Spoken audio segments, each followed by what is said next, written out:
Production funding for Another View comes from the Hampton Citizens Unity Commission, using the time, talents, and skills of a broad base of citizen volunteers to help break down racial and cultural barriers, working to achieve the City of Hampton's community plan for a healthy, diverse community. And from the African American Programming Advisory Group, community visionaries assisting WHRO to engage, enlighten, educate, and entertain all communities in Hampton Roads. And now, Another View. Hello, everyone. I'm Barbara Ham Lee, and welcome to Another View. When I say public-private partnership, do your eyes glaze over? I will admit mine did until I spent some time with our guest this evening. In fact, they say that we should all be interested in what are called PPPs or P3, because if done correctly, these types of business opportunities can bring positive change to our community. Please welcome W. Wayne Perry, a member of P&P Development, LLC, George Parker, the other member of P&P Development, and Steven Lynch, Director of Portsmouth Economic Development. Gentlemen, welcome to the program. Thank you so much for joining me tonight. Okay, my eyes glazed over, but I was having a conversation with you, Mr. Perry, about public-private partnerships, and you had a really good explanation as to why this is important to the African American community. Well, first and foremost, when you say public-private partnership, typically you're discussing or you're talking about a relationship where the public entity may have some land or have an asset that they help a private partner to develop. They may have some non-performing land, and you as a private developer may have an idea of what you want to do.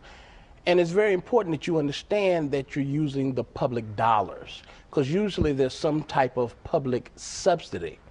And given that you're using everyone's money, and in certain locales, for instance, Norfolk is 45% African American. Consequently, you're using African American dollars to help fund some of these projects. So they're your dollars, and you should always, always be very cognizant where your money is being spent. Now, one of the public-private partnership opportunities in Norfolk is something that you and your partner George have put together, and that is the Church Street Executive Center. As that neighborhood was being rebuilt, you all bought that land, or the city gave you that land to build on. Is that true? Well, I wish it was a gift. It wasn't quite a gift. I'm sure, depending on what side of the table you sat on. They thought it might have been a gift, Yeah, they right? thought it was a gift. But they really did come to the table, and in good faith, they gave us an outstanding price on the property. We were able to acquire that property, and then we were able to develop that area. And we have the Church Street Executive Center. Now, tell me what the Executive Center comprises and what's going on there. It is a series of 7 office buildings. We have presently 4 10,000 square feet buildings up and developed. We have space for 3 more. And what we are bringing are businesses. We're bringing employment. We're bringing working people to that area. They have spent a lot of energy in developing better residential homes and a better residential district in that area. And we now add some synergy by bringing employment and employment opportunities to the area. Because you can hire people who actually live in that area also. Actually live in that area, correct. Now, George, you handle more the technical side, I guess, of P&P. And when you look at a piece of property, when you all were considering putting this together, tell me some of the things that you took into consideration as you and Wayne were talking together to say this is a good deal or this is not a good deal. Well, you know, one of the things that is very important to the both of us is location. And of course, price always play a part of that. One of the other items that we really focus on is just what we can do in that community, what changes we can bring about. And that's very important to us as well.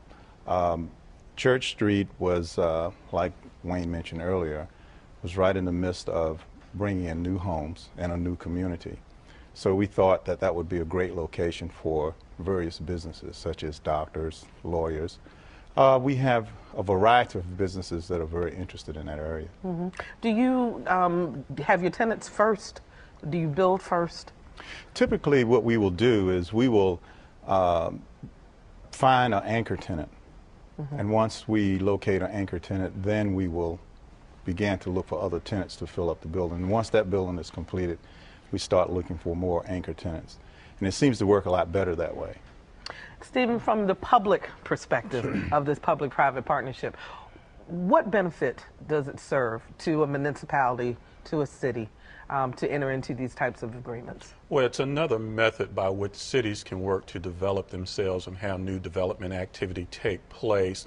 Not all the time do we have the expertise or the wherewithal or even the funds to do a project, but we can partner with the private developers who can bring their expertise to the city, combine their funding with our funding on some occasions, and produce a development that's not only beneficial to the private development, but beneficial to the city, because now it's creating a new taxable property and it's adding property to the tax rolls for a city.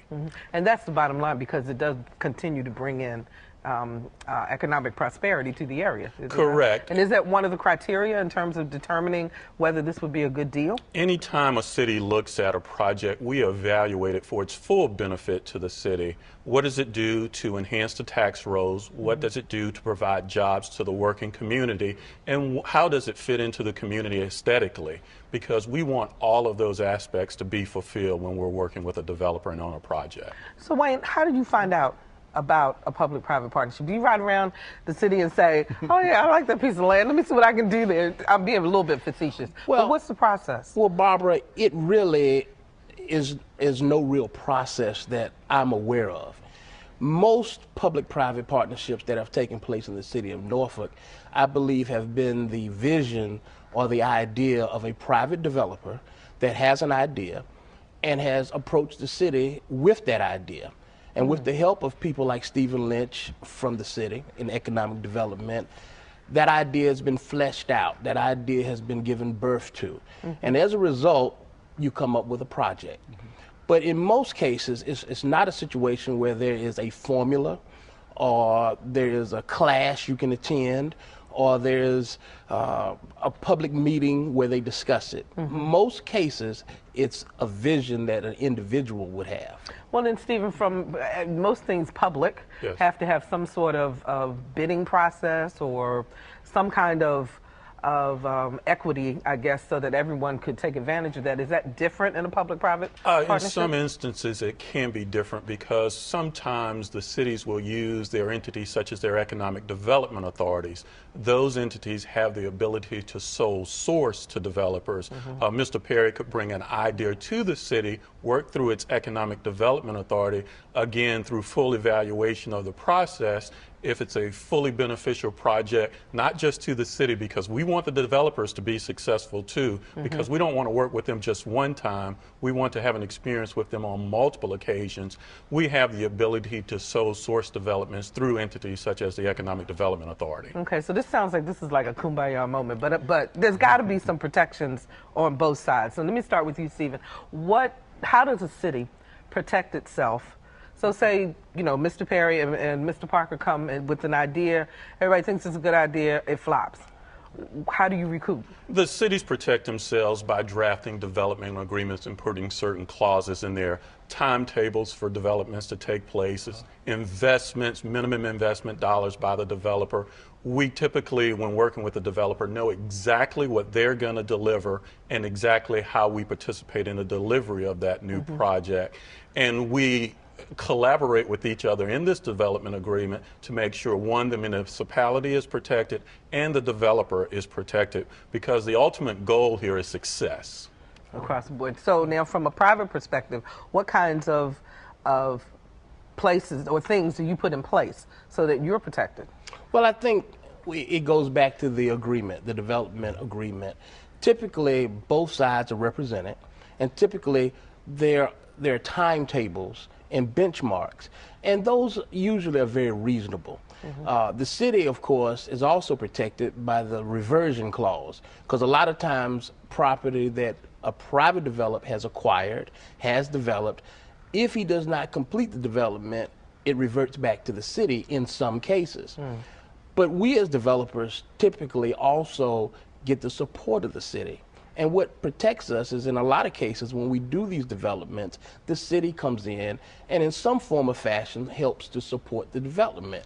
More than just negotiating the price of the land. It could be leasing some space. I would say, or leasing space, or building parking lots, or correct, things of that nature. That providing infrastructure, doing things of that nature. Many times the city will come along and help participate to help enhance the project. Because as Steven has said, everyone wants it to succeed.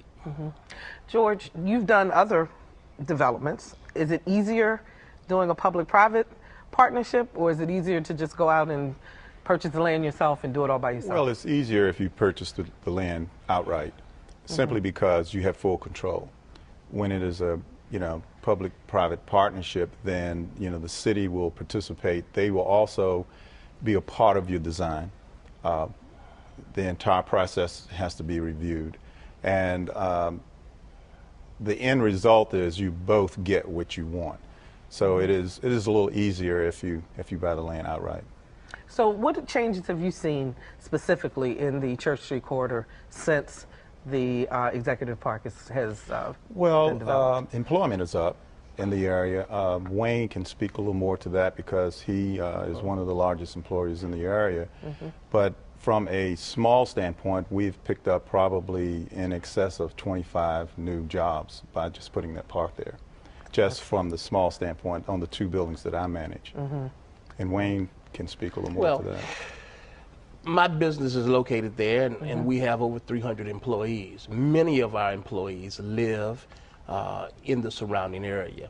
So we've been able to employ great numbers of the local community to come work for us, and that's been very beneficial. Now, I noticed that, let's see, MacArthur Center, Military Circle Mall, Berkeley Shopping Center, which was developed by a minority developer. Those are just some of the ones off the top of my head. Stephen, what are some of the ones in Portsmouth? These were not public-private developments, but some of the ones, I'll mention the Lucas Center, which is owned and operated by Senator Lucas, and she has now 2 facilities in the city. Wright Engineering, they are part of our Port Center Commerce Park. Mr. Wright is an engineer. He established his business, acquired a piece of property through the Economic Development Authority, built his facility, and operating very successfully. So there are a number of instances where minorities and African Americans can come to us, work through us, and I think it's a good thing to note through economic development, we are facilitators. We provide you the avenues, the means, the directions to get your project done, to get your project out of the ground, to get your project built and have it producing for the city. When you mentioned 45% of the community is African American, are 45% of the contractors for these public-private partnerships African American? Well, the answer is no. That's the first thing. But what makes public-private partnerships wonderful is that it gives a minority, in many cases, if you are the developer, the leadership role. And if you're in the leadership role, then you have control over who do you hire as the general contractor. What subs do you want to see working on your project? And if you have that leadership role and that ownership role, then you can control those things. And you're able to bring diversity to the table. I think in our project, although we're both African American, I don't know exactly what the percentages were, but we were not necessarily 100% African American as far as the contractors and subs.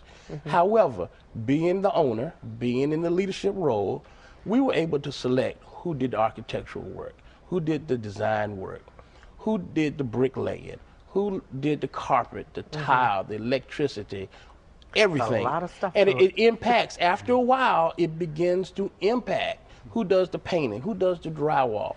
After a while, it impacts on the community in a huge way. It really does. So, George, is there an expectation as an African-American developer, you also own a construction company, that because you are African-American, that you should only hire African-Americans? Well, certainly, to a certain degree, yes. We do have certain expectations. But is that fair? Is that fair on you?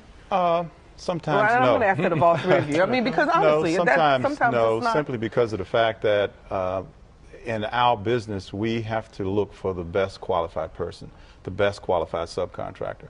And what it all boils down to at the end of the day is we're looking at dollars and cents.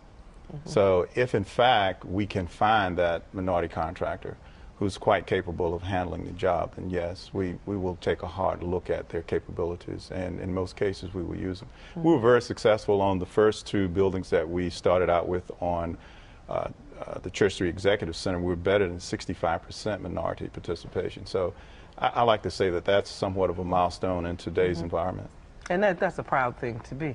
Are you all working on other opportunities, and do you feel that you have to develop only in Norfolk because you're located in Norfolk, or are you worldwide?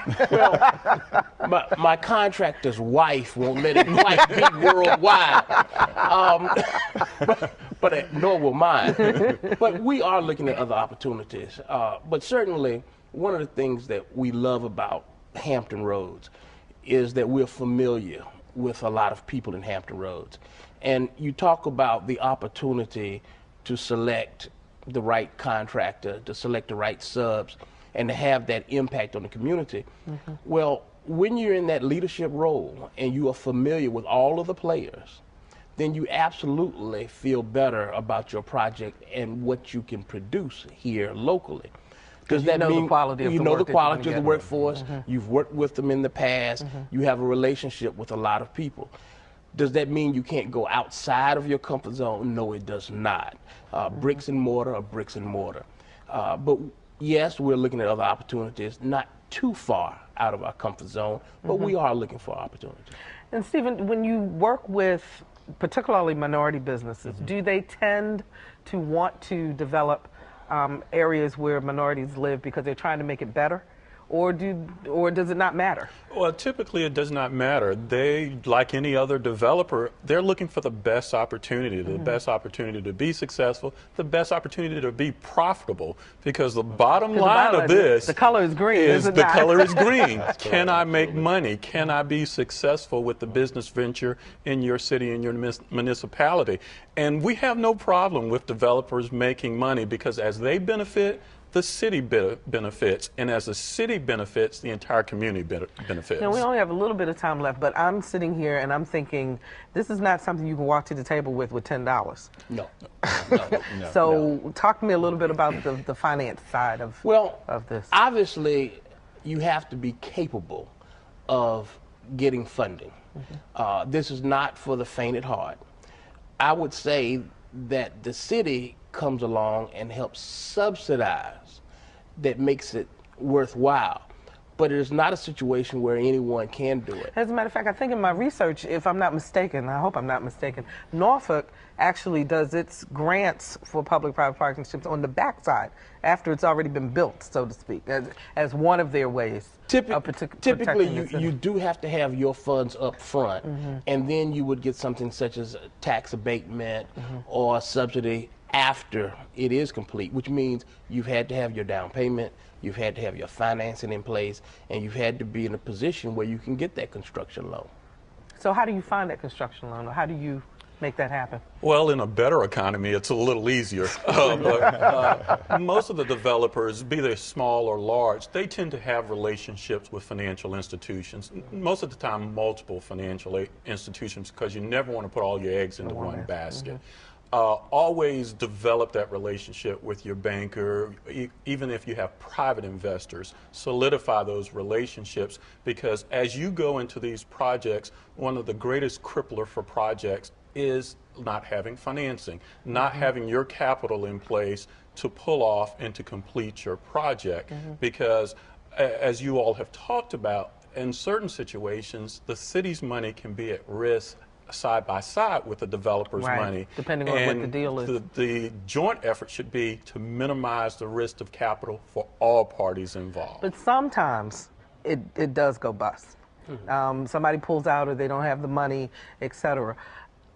You talk about not being faint at heart. You know, what kinds of things from your perspective, would you put in place so that you can absorb that loss if you had to? Well, usually you put controls in on the first place. We talked earlier about the bank being involved, And typically, when we were talking about anchor tenants, the bank requires us to have a certain percentage leased up before we can get a construction loan. So there are a lot of controls on the front end that help protect everyone concerned. You don't go out and just build a spec building these days. You lease the space, you get a certain percentage leased up, and then you put the shovel in the ground. We just have a few minutes left, George. As you look at your park today and you make plans for new things, is there anything different that you would do in terms of entering into this type of partnership and making it work? I don't think so. I think the partnership that we have with the City of Norfolk has been a great one. We've had an opportunity to step up to the plate, and we've delivered everything that we said we were going to deliver. So I'd like to think that the relationship that we have with them is good, and I think we've made a difference in the community. And that, gentleman, means we are out of time, but I so appreciate you joining us and explaining this to us, because when you really talk about it in detail, it really makes a lot of sense. So my thanks to Wayne Perry, George Parker, and Steve Lynch for sharing their expertise. And when we come back, an innovative way to keep kids off the streets when they cannot go to school. But first, a look at what's happening here in Hampton Roads.